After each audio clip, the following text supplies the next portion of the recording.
At Christmas, I brought gifts for the whole family. I didn't receive anything.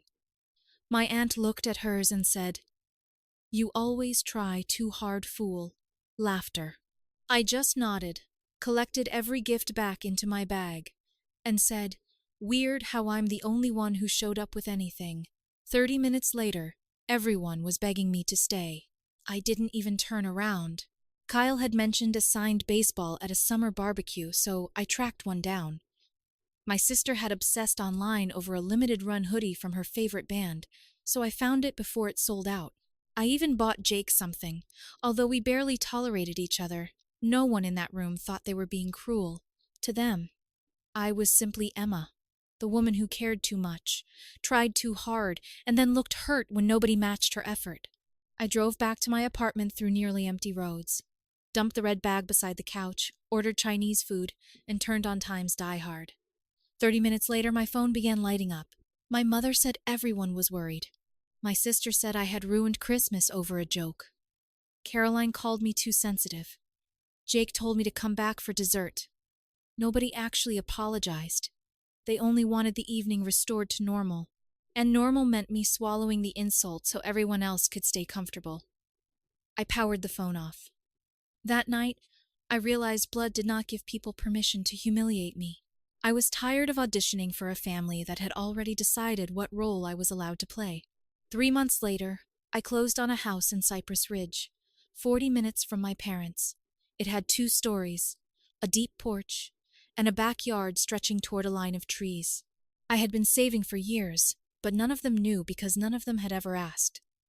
I posted one photograph online, my hand holding the keys in front of the blue front door. The caption read, "Building something that belongs to me." My mother left a heart. My sister asked whether I was still attending her graduation. Caroline commented, "Look who got fancy," followed by a wink. They assumed there would be a housewarming, a barbecue, and eventually a reconciliation they never had to earn. There was only one person I invited over. His name was Jonah. We met at a bookstore downtown a week after Christmas when I went in to return one of the unclaimed gifts. He worked there, and when he saw the receipt, he joked, "Don't return it. Give it to someone who knows how to say thank you." We ended up talking until his manager reminded him he was still working. By May, he had a key to the house. He never pushed me to talk about my family. When he finally asked why I mentioned them so rarely, I told him. They never showed much interest in my life. I'm trying to respect the tradition. The silence didn't last. My mother called before Father's Day and announced that everyone wanted to come see the house. She said I should make time for my father. I reminded her that Dad had barely spoken to me since Christmas, except to say I had overreacted. She accused me of holding grudges and hung up. A week later, my sister posted a video about people who buy a house and suddenly think they are better than everyone else. Caroline started calling with lectures about loyalty and remembering where I came from. I remembered the red bag, the laughter, and being mocked for caring. That memory made saying no much easier. Then, one Saturday morning in July, someone pounded on my front door hard enough to wake Jonah upstairs. I opened it holding a coffee mug and found my parents on the porch. Behind them, my father's truck was parked partly on the grass, with Caroline in the passenger seat. My mother smiled too brightly and claimed they had been in the area, though Cypress Ridge was nowhere near their normal route. I didn't invite them in. She started talking about forgiveness and how strange it was that I had moved without involving them. Then she noticed Jonah's car and said it seemed I was treating some boyfriend more like family than my actual family. That was when I understood why they were really there. They were not frightened of losing me. They were frightened that I had built a life where their approval was unnecessary. My father finally asked whether I had considered letting them move in someday. He said they were getting older. My house had plenty of room, and there was space out back for a shed. My mother immediately started talking about which room my sister could use when she visited, as though the decision had already been made somewhere without me. I stared at them, stunned by the confidence of people who had mocked every effort I made and now believed they were entitled to the result. "No," I said. My father's face hardened. My mother began listing everything they had supposedly done for me. Carolyn got out of the truck and joined in, calling me selfish and ungrateful. I closed the door while they were still talking. Minutes later, Caroline was pounding on it with both fists. Eventually, they pushed a folded note underneath. "Blood is blood. You can't replace us." Jonah came downstairs, read it, and dropped it into the trash. That evening, I told him everything. The gifts, the laughter, the years of feeling like an outsider who kept paying an emotional cover charge just to be allowed inside. When I finished, he asked quietly, "What do you want to do now?" I looked toward the front window, where their tire marks were still visible in the grass, and understood that distance alone would not stop them. "Now," I said, "I stop asking them to respect my boundaries and start making sure they have no choice." I should have put a lock on the gate the day I bought the house. After my parents and Caroline showed up demanding space in a home they had contributed nothing toward, I convinced myself embarrassment would keep them away. Surely nobody could stand on another person's porch, be told no directly, pound on the door like a collection agency, and then return as though nothing had happened. I was wrong. A few days later, my sister uploaded a short video of a moving truck outside my parents' house. The caption said only, "Step 1. No explanation. No tag." I stared at it longer than I should have, then closed the app. Jonah told me not to let vague social media nonsense get inside my head. I agreed with him because I wanted to believe him. 3 days later, he called me while I was at work and said, "Emma, there are people in the backyard." I was already grabbing my keys before he finished the sentence. Jonah had come home early and spotted movement through the kitchen window. I drove back so fast that I barely remembered the traffic lights afterward. When I pulled into the driveway, my stomach dropped. My parents were there. Caroline was there. Kyle, Jake, and my sister were there. They had not broken a window or kicked down a door. Somehow that made it worse. They had simply entered through the unlocked side gate and behaved as though permission was an outdated formality. Dad had opened my grill. Mom was carrying grocery bags into my kitchen. Kyle had brought a cooler full of beer. Jake sat with his boots resting on my patio table. My sister was perched on one of the chairs scrolling through her phone, wearing the expression of someone who had been inconvenienced by my arrival. For several seconds, I could not speak. Dad grinned when he saw me and said they had decided to warm the place up. Mom said I should be grateful they brought food. My sister pointed toward the gate and reminded me that it had been unlocked, as if an unlocked gate transformed trespassing into an invitation. I told them to collect everything and leave. Caroline laughed. "Emma, stop acting like you're royalty. It's a house, not a palace." I told her that palaces and cottages had the same rule. You did not enter someone else's property after being told to stay away. Jake leaned back and asked whether I was seriously going to call the police on my own family. Kyle added that I seemed to have forgotten who raised me. The strange thing was that nobody mentioned Christmas. Nobody mentioned the porch. In their version of reality, every boundary I established simply disappeared the moment it became inconvenient. I walked over to Jake and told him to take his boots off my table. He smirked and pushed his feet higher. Something in me snapped, not violently at first, but cleanly. I knocked his boots down and told him if he put them back up, he could leave without them. Jake stood. He was bigger than me and knew it. He called me a spoiled little princess playing rich because I had managed to buy one decent house. Then he shoved me. Hard. I stumbled backward into a chair. Jonah came through the patio door, shouting for him to stop. I stepped forward before I had time to think and swung. My fist caught Jake across the mouth. Kyle grabbed me from the side. Dad tried to pull Kyle off me. My sister rushed toward me and raised her hand. I shoved her away before she could slap me. Someone crashed into the grill. A glass shattered. Caroline started screaming into her phone. Mom was yelling that I had gone insane. The garden bed Jonah had planted 2 weekends earlier was flattened under somebody's shoes. The sirens ended everything faster than reason ever could. 2 officers came through the side gate and separated everyone. Jake had blood on his lip. My hand was scraped and swelling.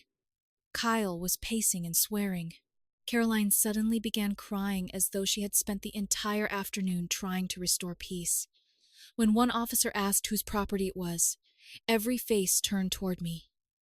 Mine, I said. I showed him my identification and the property records on my phone. The officer asked whether I wanted to press charges. I looked at my father, who would not meet my eyes, then at my mother, who was glaring at Jonah as though he had somehow caused all of this. Not tonight, I said, but I want everything documented. That mattered more to me in the moment. I wanted a record. Dates, names, warnings. Something stronger than their future claim that I had misunderstood a family visit. The officers ordered them off the property and explained, clearly enough for even Caroline to understand, that returning without permission could result in trespassing charges. My family left furious rather than ashamed. My sister shouted that I had chosen Jonah over everyone who loved me. Jake spat blood into the grass before getting into Kyle's car. Dad said nothing. Mom looked at me from the driveway and shook her head with an expression that suggested I had embarrassed her. When the vehicles disappeared, the backyard looked like a storm had passed through it. Jonah and I sat on the back steps among tipped chairs and broken glass. He handed me a beer and asked what came next. I watched the crushed flowers beside the patio and said, "Now I stop treating this like a family disagreement." The next morning I called an attorney. We started paperwork for protective orders and formal no trespass notices. I hired someone to replace the gate hardware, upgraded the front and back locks, added cameras, motion sensors, and exterior lights. Then I created one final group chat with my parents, my sister, Caroline, Kyle, and Jake. I wrote, "If any of you come onto this property again without my permission, I will call the police immediately. There will not be another warning." Caroline responded with paragraphs about how Jonah had poisoned me against my family. My mother wrote that she did not recognize the daughter she had raised. My sister sent a laughing emoji. I blocked every number, changed mine 2 days later, and tried to convince myself the nightmare had finally developed legal boundaries. For almost 2 weeks, nothing happened. That silence frightened me more than the shouting had. Then small things began going wrong. The side gate was open one morning, even though I remembered locking it. The garage door groaned upward halfway through the night and stopped. Jonah smelled cigarette smoke beside the storage shed, though neither of us smoked. I started checking every lock twice before bed, then 3 times. Jonah teased me gently at first, but he stopped when I found the first note. It was taped behind a row of winter coats in the bedroom closet in a section neither of us used. 4 words were written across it. "This place isn't yours." We called the police again. There was no damaged lock, no broken window, no obvious entry point. They photographed the note, took another report, and advised us to review the camera footage. There was nothing useful on it. 2 nights later, Jonah found another message folded inside a shirt in the dryer. "You can change locks. You can't change blood." That sentence frightened me more than an open threat would have. Whoever placed it had not merely entered. They had moved through our home patiently enough to open drawers, handle our clothes, and leave without being seen. I stopped wondering whether I was being paranoid. Paranoia requires uncertainty. I knew someone had been inside. Then the house itself seemed to turn against me. 3 slow knocks came from behind the kitchen wall one night. The next evening I heard them upstairs. A bulb shattered in the basement while I was standing underneath it, spraying glass inches from my shoulder. Another night, I heard footsteps above the bedroom ceiling, deliberate, heavy footsteps crossing the attic. I climbed up carrying a baseball bat while Jonah called the police from below. The attic was empty, but the hatch had been left open. I never left it open. A few days later, I noticed the paneling in the guest room no longer sat flush against the wall. Someone had removed it and replaced it badly. Behind the panel, buried against the insulation, was a 3rd note. "Still think this is your life?" Taped to the back was a photograph. Jonah and I were sitting together on the rear porch, laughing over coffee. I recognized the clothes immediately.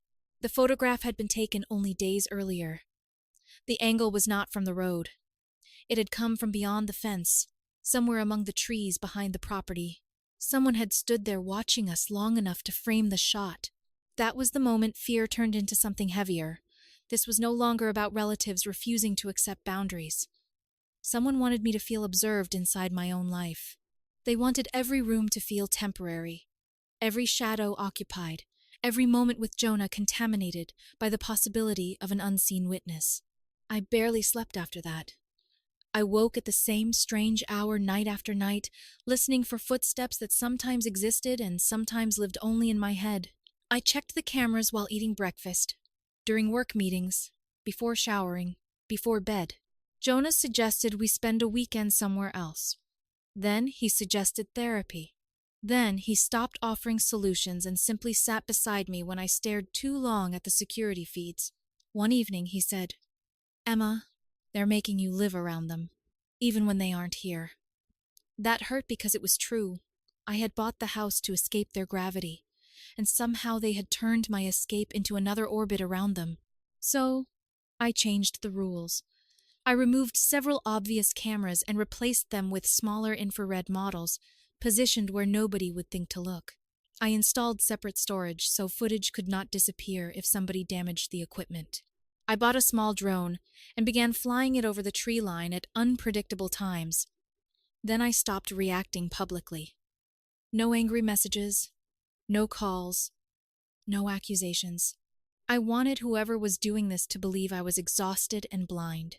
5 nights passed. At 3:17 on Thursday morning, one camera sent a silent movement alert to my phone. I opened the feed and saw a man near the shed. He stepped into the infrared frame and I recognized him instantly. Kyle. He was carrying a plastic container. Even through the grainy image, I knew what it resembled: gasoline. He walked toward the side of my house, crouched beside the wooden exterior panels, and poured a thin line of liquid along the ground. Then he stopped. Instead of lighting it, he turned his head toward one of the old cameras mounted above the garage. The camera he apparently believed was still recording, and smiled directly at it.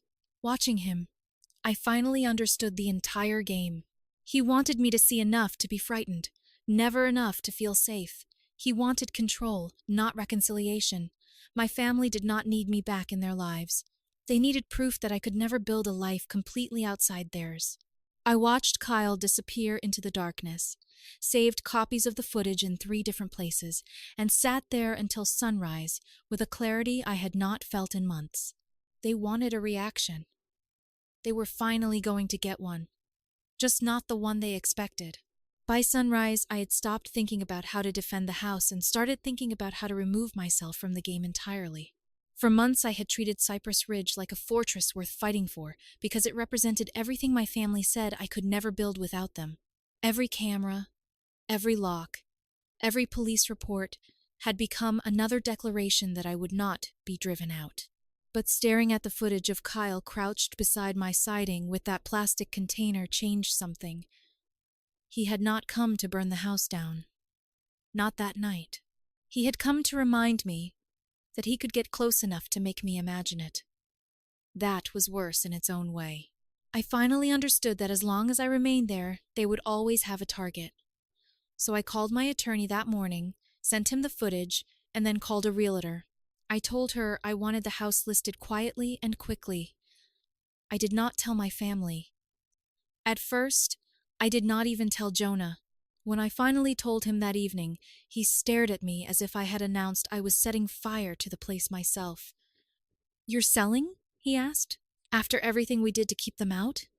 He was angry, and I understood why. Jonah had planted flowers in that backyard. He had helped me choose furniture, painted the guest room, replaced the shelves in the kitchen, and stayed awake beside me through nights when every noise made me reach for my phone. To him, selling looked like surrender. For a moment it looked that way to me too. Then I told him, "They think the house is the prize. It isn't. The life inside it is." I explained that I was tired of waking up as a security guard instead of a homeowner. I was tired of measuring peace by whether a motion detector had gone off. Leaving would not give them the house. It would take away the battlefield. Jonah sat quietly for a long time before reaching across the table and taking my hand. "Then where do we go?" he asked. The answer arrived almost absurdly fast. I had received a job offer months earlier from a company that allowed remote work but wanted me closer to their West Coast team. I had ignored it because I had just bought the house. Jonah had family in Oregon and had once talked about opening a small bookstore somewhere, surrounded by forests and bad weather. Suddenly, those old possibilities looked less like fantasies and more like an exit route. Within a week, I accepted the position. Jonah contacted a shop owner outside Portland who was looking for someone to manage a neighborhood bookstore. The house went under contract faster than I expected. A retired couple came to see it on a rainy afternoon and spent 20 minutes admiring the porch. They were quiet, kind, and completely uninterested in social media. Watching them walk through the rooms, I felt grief, but not regret. The house had once been proof that I could build something. I no longer needed the proof. Before we left, I made one final trip through every room alone. I stood in the living room where Jonah and I had eaten takeout on moving day. I touched the repaired panel in the guest room where I had found the photograph. Then I opened it one last time. Inside the wall, I placed a flash drive sealed in a waterproof bag. It contained copies of the threatening notes, security footage, photographs, police reports, attorney letters, dates of every intrusion, and the clip of Kyle carrying the container beside the house. I added one text file with a sentence meant for whoever in my family might someday discover it. If you need something to haunt, haunt the evidence. It was not a trap, and it was not revenge. I simply wanted the truth to exist somewhere they could not rewrite it. Then I replaced the panel, ran my palm across the wall, and walked away. Jonah and I crossed 5 states in 3 days, with everything we cared about packed into a rented truck. I changed my number again before we crossed the state line. I deleted old email accounts, locked down every social profile, and asked my lawyer to be the only point of contact if my family tried to reach me. There was no dramatic goodbye, no final message to my parents, no post announcing where we had gone. To them, I simply disappeared. Somewhere during that drive, after hours of mountains and gas stations and terrible highway coffee, I noticed that I had gone almost an entire afternoon without checking a camera feed. There were no cameras to check anymore. I looked over at Jonah sleeping against the passenger side window and realized I was smiling. Oregon was quiet in a way Cypress Ridge never managed to be. Our new place was smaller, tucked near tall pines where fog hung between the trees most mornings.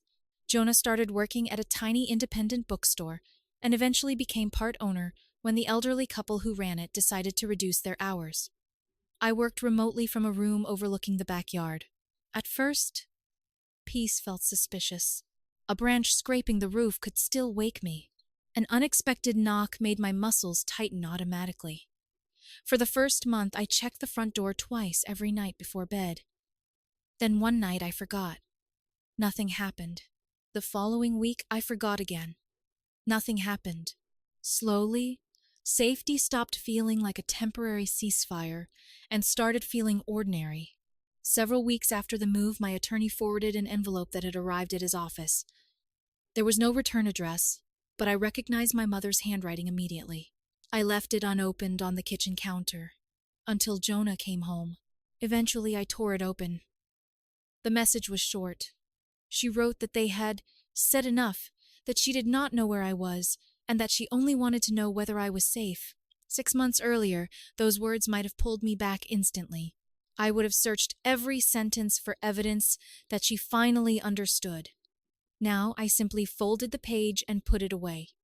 Concern was not the same thing as accountability. Missing access to me was not necessarily the same as missing me. I did not answer. Then the letters became regular. My sister sent one apologizing for the Christmas laughter and the backyard invasion, though she carefully avoided mentioning how long she had helped make me feel ridiculous for wanting their approval. Carolyn wrote next. That one surprised me most. There was no sarcasm, no lecture about loyalty, no demand that I remember my blood. She admitted she had turned me into the family joke because everyone else laughed when she did it. She wrote that, after I disappeared, the the house felt different at family gatherings because nobody knew who to pick on without making it obvious what they had been doing all along. It was probably the closest thing to honesty Caroline had ever given me. I still did not reply. As December approached, a package arrived at my lawyer's office and was forwarded to me.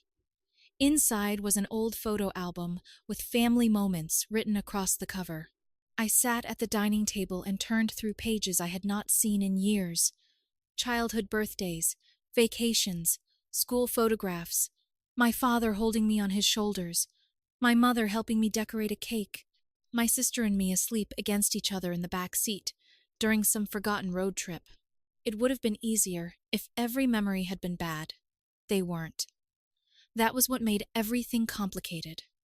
People could hurt you deeply and still exist inside moments you genuinely treasured. At the back of the album was a card asking Jonah and me to come home for Christmas. For several days, the album stayed open on the table.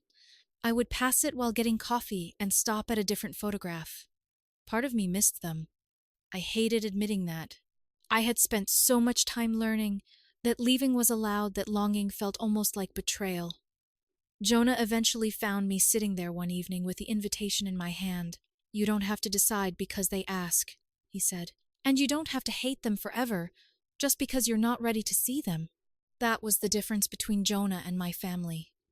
He never treated my emotions like debts that had to be paid immediately. He gave me room to feel contradictory things without turning them into weapons. I did not go home that Christmas. I also did not burn the album. Instead, for the first time, I sent something back. It was a single card addressed to my mother.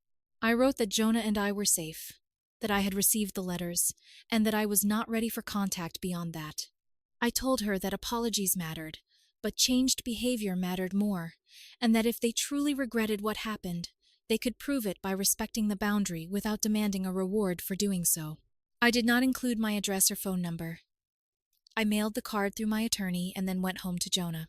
We spent Christmas morning drinking coffee, opening a few ridiculous gifts, and walking beneath trees wet with winter rain. Nobody laughed at me for caring too much. Nobody kept score. It has been months since then. No one has shown up. No strange packages have arrived. My attorney occasionally forwards a letter, but the tone has changed.